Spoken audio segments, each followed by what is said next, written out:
시편 106편 13절에서 33절입니다.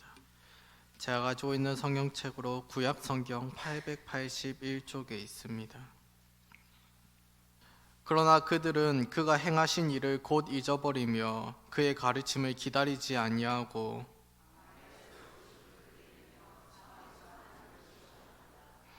그러므로 여호와께서는 그들이 요구한 것을 그들에게 주셨을지라도 그들의 영혼은 쇠약하게 하셨도다.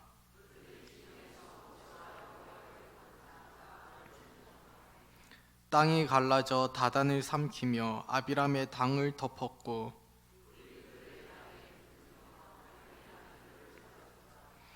그들이 호렙에서 송아지를 만들고 부어 만든 우상을 경배하여 애굽에서 큰 일을 행하신 그의 구원자 하나님을 그들이 잊었나니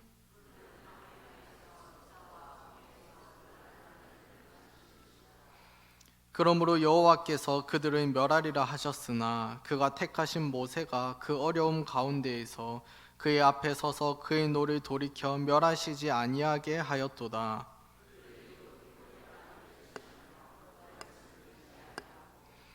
그들의 장막에서 원망하며 여호와의 음성을 듣지 아니하였도다.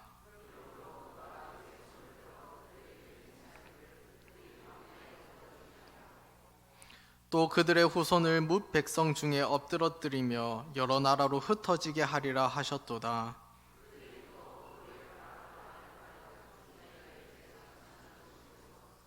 그 행위로 주를 경노하게 함으로써 재앙이 그들 중에 크게 유행하였도다.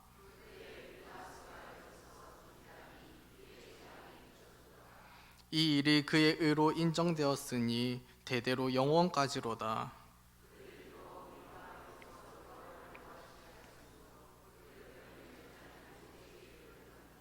함께 읽겠습니다. 이는 그들이 그의 뜻을 거역함으로 말미암아 모세가 그의 입술로 망령되이 말하였음이로다. 아멘. 오늘 시편 106편 13절에서 33절의 말씀을 가지고 영적 되새김질이라는 제목으로 하나님의 말씀을 함께 나누겠습니다. 우리가 책을 읽거나 드라마나 영화를 보거나 혹은 이야기를 들을 때 다양한 반응을 하게 됩니다. 그래, 그럴 수 있지. 나였어도 그랬을 거야 하면서 공감을 하기도 합니다. 혹은 맞아, 나도 저런 때가 있었어 하면서 과거를 회상하기도 합니다. 또 어떨 때에는 강하게 감정이입을 하기도 합니다. 예전에 유명했던 드라마 장희빈이 한창 방영할 때에 방송국에 그렇게 전화가 많이 왔다라고 합니다. 그래서 할머니들이 왜 저 못된 여자가 계속 방송에 나오냐고 그렇게 전화를 많이 했다라고 합니다. 또 우리는 그 드라마나 이런 것을 보면서 동경을 하기도 합니다. 재벌이 우리나라에 몇 명이나 있겠습니까? 그런데 재벌이 나오지 않는 드라마가 없고 재벌이 나오지 않는 소설이 없습니다. 얼마 전에 재벌집 막내 아들이라는 드라마가 유행했었습니다. 초등 2부 선생님들과 얘기를 하다가 한 선생님이 부잣집 막내 아들이라고 부르시곤 했습니다. 왜냐하면 사실 우리가 기껏해야 볼 수 있는 게 부잣집 정도라서 그렇습니다. 그런데도 재벌이 등장하지 않는 드라마가 없습니다. 많은 사람이 재벌을 동경하기 때문에 그렇습니다. 이렇게 책을 읽거나 드라마나 영화를 보거나 혹은 이야기를 들을 때 사람들은 다양한 반응을 합니다. 마찬가지로 우리도 성경을 읽을 때에 다양한 반응을 나타내게 됩니다. 때로는 공감을 합니다. 때로는 감정이입을 합니다. 또 때로는 어떤 대단한 믿음을 가진 믿음의 선조들을 보면서 나도 저러한 믿음을 가져야지 하는 동경하는 마음을 가지기도 합니다. 또 때로는 안타까워합니다. 때로는 답답하기도 합니다. 여러 감정을 느끼기도 합니다. 근데 특별히 오늘 우리가 시편 106편에서 읽은 광야 이스라엘 백성은 우리에게 여러 가지 감정을 느끼게 합니다. 오늘 우리가 읽은 시편 106편은 나중에 후대에 이스라엘 왕국이 세워지고 나라가 멸망하고 바벨론의 포로로 잡혀간 그 백성 중에 한 시인이 자신들의 과거를 돌아보면서 우리는 왜 포로가 되었나 돌아보면서 지은 시편입니다. 다시 말해서 자신들의 과거 또 조상들의 과거 잘못을 돌아보면서 지은 시편입니다. 오늘 우리의 초점은 광야 이스라엘 백성에게 맞춰볼까 합니다.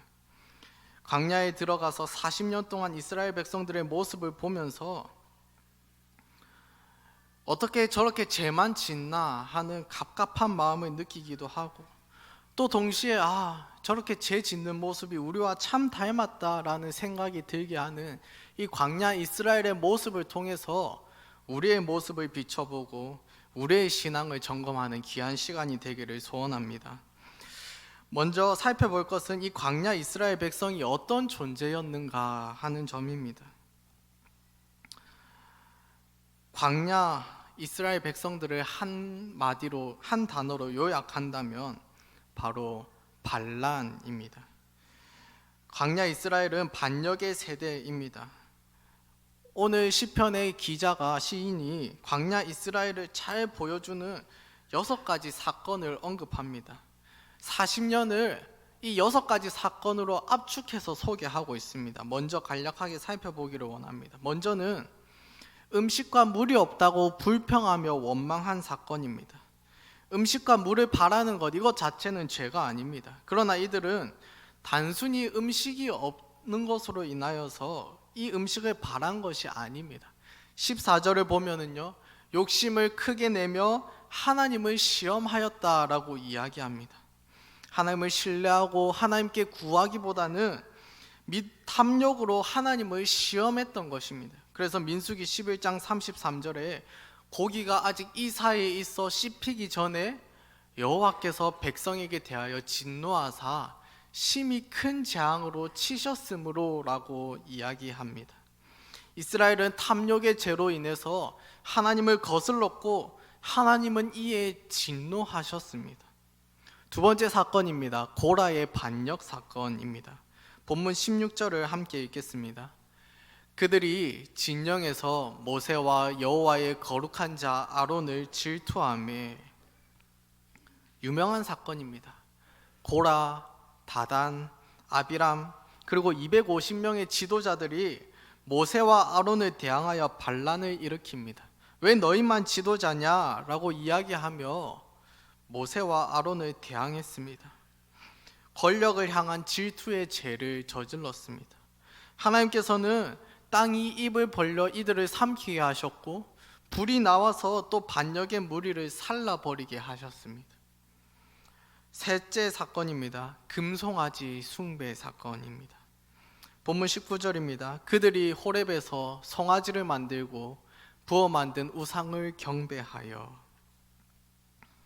너무도 유명한 사건이죠.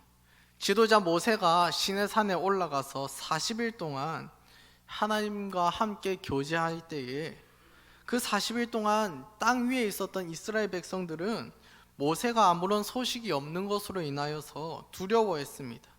그리고 금송아지 신을 만들어 숭배했습니다. 하나님께서 이계명에서 명백하게 금지하셨던 일입니다. 다른 형상을 만들어 섬기지 말라라고 명령하셨음에도 불구하고 이스라엘 백성들은 이 계명을 지키지 않았습니다. 하나님을 피조물에 불과한 소의 형상으로 바꾸어 버렸습니다. 하나님은 심히 진노하셨습니다. 얼마나 진노하셨는지 이 이스라엘 백성을 다 쓸어버리겠다라고 말씀하셨지만 다행히도 모세의 기도 덕분에 이스라엘은 멸망을 모면할 수 있었습니다. 넷째로 정탐꾼의 보고입니다. 가데스 바네아에서 가나안 땅을 살펴보기 위해서 12명의 정탐꾼을 파송합니다. 그런데 2명의 정탐꾼, 갈렙과 여호수아를 제외한 10명의 정탐꾼이 부정적인 보고를 합니다. 그리고 그 보고를 들은 이스라엘 백성의 반응은 어떠했을까요? 함께 24절, 25절 읽겠습니다. 본문 24절, 25절입니다. 그들이 그 기쁨의 땅을 멸시하며 그 말씀을 믿지 아니하고 그들의 장막에서 원망하며 여호와의 음성을 듣지 아니하였도다. 본문이 이야기하는 것처럼 기쁨의 땅 가나안을 멸시했습니다. 가나안 땅을 주시겠다는 하나님의 약속을 신뢰하지 않았습니다. 오히려 하나님을 원망했습니다. 심각한 불신앙의 죄를 저질렀습니다. 이에 하나님은 출애굽 1세대에게 너희는 약속의 땅으로 들어가지 못할 것이다. 너희는 40년 동안 이 광야에서 유리하며 생활할 것이다. 징계하셨습니다. 다섯 번째로 모압 땅에서 바알을 숭배하는 사건이 있었습니다. 28절입니다. 그들이 또 부올의 바알과 연합하여 죽은 자에게 제사한 음식을 먹어서 모압 땅에서 가나안의 주신이었던 바알, 이들을 자신의 예배의 대상으로 삼았습니다. 심지어 바알을 숭배한 후에 그들이 하던 그 음란한 제의에도 동참했습니다. 그 신전 창기들과 동침하였습니다. 민수기 25장을 보면 이 가나안 여인과 동침하기 위해서 이 여인을 이스라엘 진영 안으로 들이는 장면이 나옵니다. 다행히도 아론의 손자 제사장 비느하스가 그 사람을 처단합니다.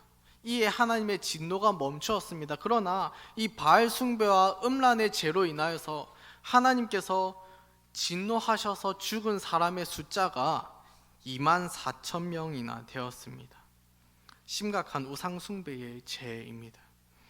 여섯 번째로 무리바에서의 반역이 있습니다. 본문 32절입니다.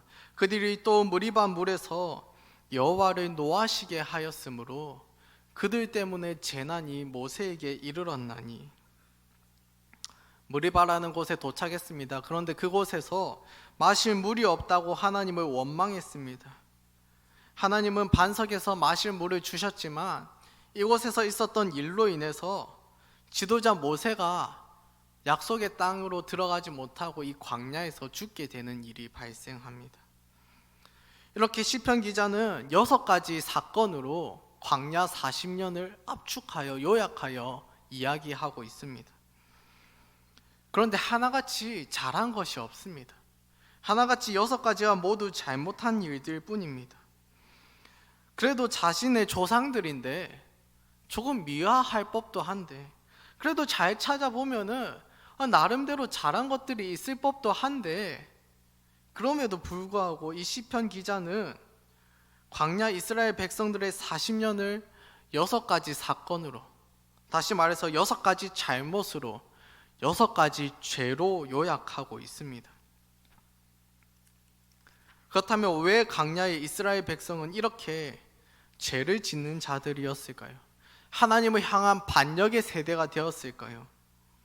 한번 고민해 봅시다. 하나님께서 그들에게 주신 은혜가 부족해서입니까?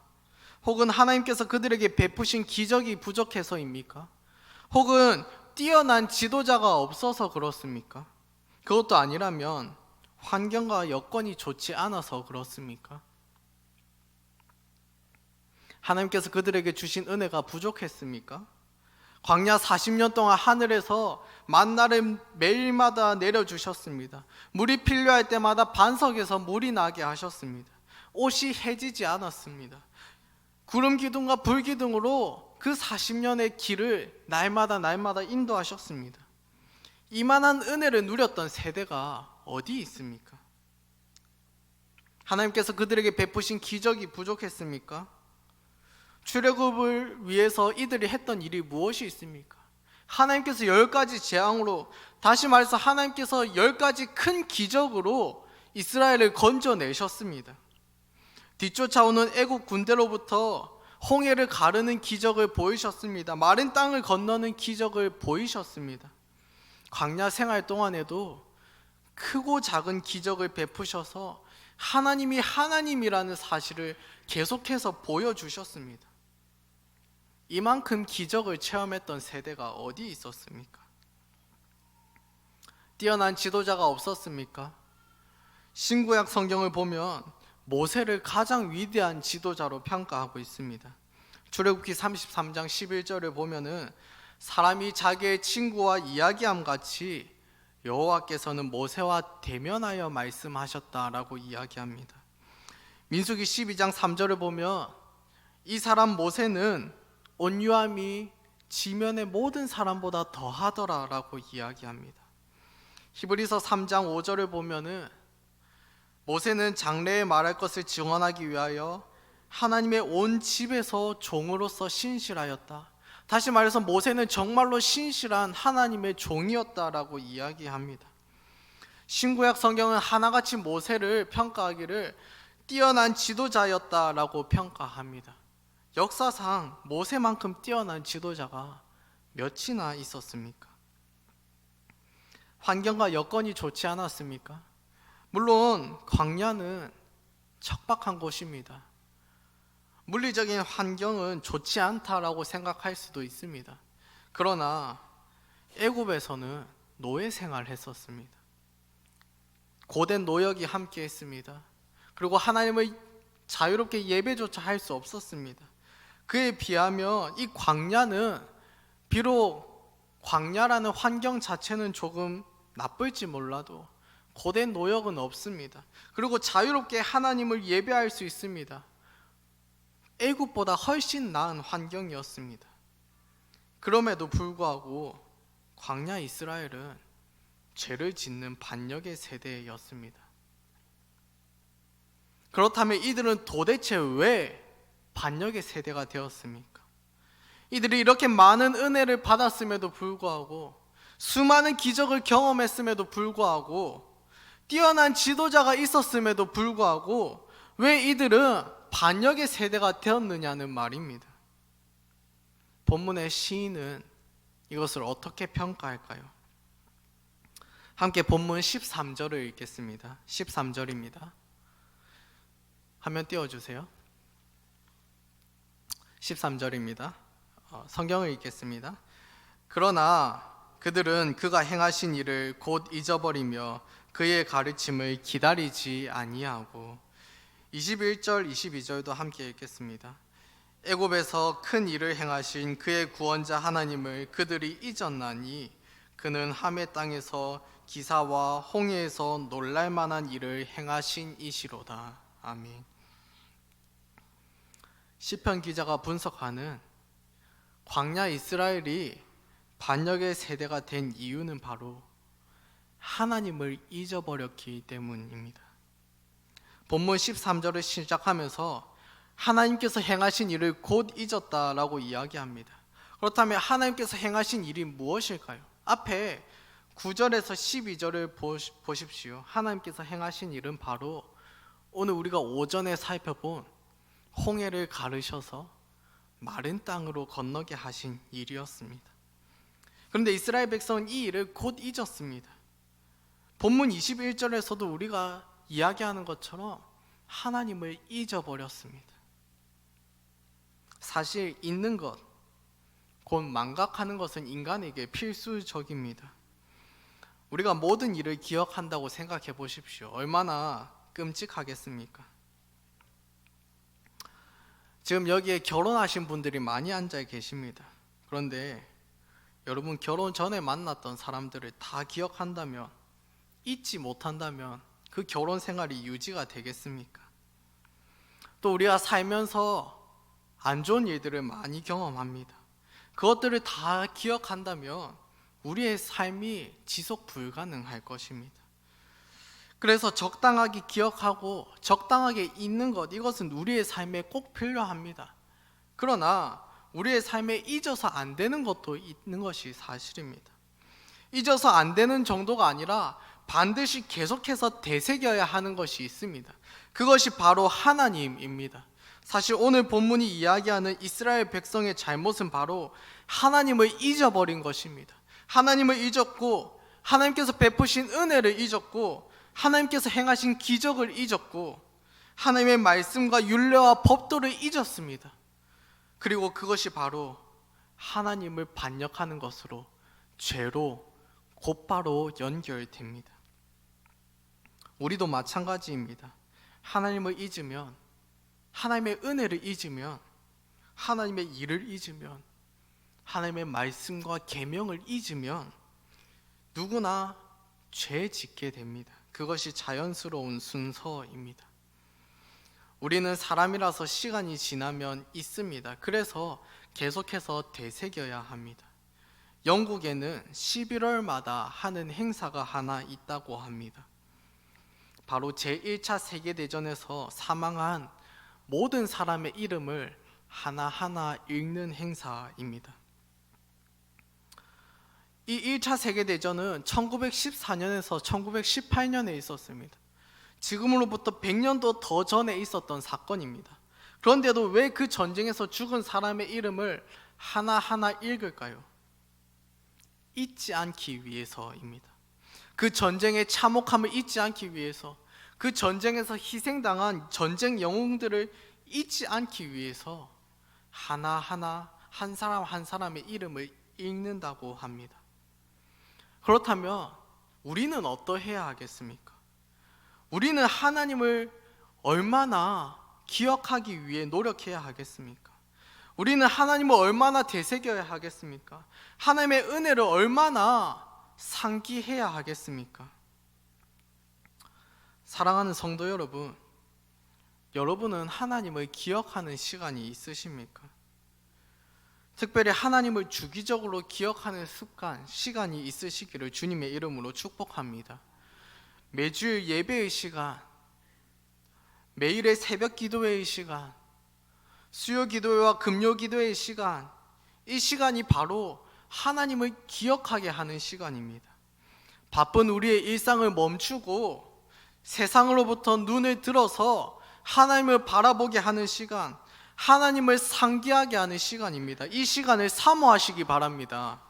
성경을 읽는 시간, 개인적으로 기도하는 시간, 그 시간 너무도 귀한 시간입니다. 그 시간이 바로 하나님을 기억하고 떠올리게 하는 시간이기 때문에 그렇습니다. 이처럼 하나님을 기억하는 거룩한 시간이 우리 가운데 가득하기를 주님의 이름으로 축복합니다. 하나님을 기억하게 하는 장치도 있어야 합니다. 지난주일 오전 말씀 중에 출애굽하는 이스라엘 백성들에게 약속의 땅 가나안으로 돌아가게 하는 중요한 장치가 하나 있습니다. 혹시 기억나십니까? 바로 요셉의 유골입니다. 이 요셉의 유골을 볼 때마다 우리는 가나안 땅으로 가야 하는 사람들이야, 우리는 애굽이 아니라 가나안 땅을 향해 가는 사람들이야, 계속해서 떠올리게 됩니다. 기억 장치로서의 역할을 하는 것입니다. 여러분에게는 하나님을 떠오르게 하는 것이 있습니까? 하나님을 기억나게 하는 것이 있습니까? 하나님의 은혜를 다시금 되새기게 하는 것이 있습니까? 저에게는 하나님을 떠오르게 하는 한 장소가 있습니다. 김해에 있는 무척산 기도원입니다. 일전에 제가 설교에서 목회자로 부르심을 받고 서원을 한 이후에 이것을 부모님에게도 친구에게도 아무에게도 이야기하지 않았었다라고 이야기를 드린 적이 있습니다. 제가 그 설교를 마치고 나서 몇몇 분들에게 왜 이야기하지 않았었느냐라는 질문을 받곤 했습니다. 그 이야기와 관련이 있는데요, 하나님께서 저에게 목회자로 부르시는 마음을 주셨습니다. 그런데 어떤 환상을 보여주시거나 음성을 들려주신 일이 없었습니다. 그냥 제 마음에 하나님께서 나를 목회자로 부르시고 계시구나 하는 마음이 들었던 것입니다. 그런데 이 마음을 그냥 저의 착각일 수도 있지 않습니까? 나중에 하나님께서 나 너 목회자로 부른 적 없는데 너가 착각한 거야 하시면 곤란하지 않겠습니까? 그래서 이제 아무에게도 얘기하지 않고 스스로 그것을 정말 하나님께서 주신 마음인가, 하나님의 뜻인가에 점검하는 시간을 가지기 위해서 얘기를 하지 않고 있었습니다. 특히 고등학교 3학년이 되기 직전의 12월, 마지막 고3의 시기를 앞두고 무척산 기도원에 올라갔습니다. 그리고 그곳에서 성경을 읽고 기도를 하면서 하나님의 뜻이 무엇인지를 구했습니다. 그때에도 하나님은 환상을 보여주시거나 음성을 들려주시지 않았습니다. 그곳에서 한번 하나님 음성이라도 좀 들려주십시오. 그렇게 기도했는데 개미 소리 하나 들리지 않았습니다. 그러나 하나님의 말씀을 읽으며 하나님의 뜻을 구하는 그 기도의 시간이 너무도 달콤하고 행복한 시간이었습니다. 그래서 저는 무척산 기도원을 올라갈 때이면 그때의 기억이 떠오릅니다. 그때 하나님께서 주셨던 은혜가 떠오릅니다. 그때의 그 달콤한 시간, 그 하나님이 떠오르곤 합니다. 여러분에게도 하나님을 기억나게 하고 하나님이 주신 은혜를 기억나게 하는 시간이 있습니까? 장소가 있습니까?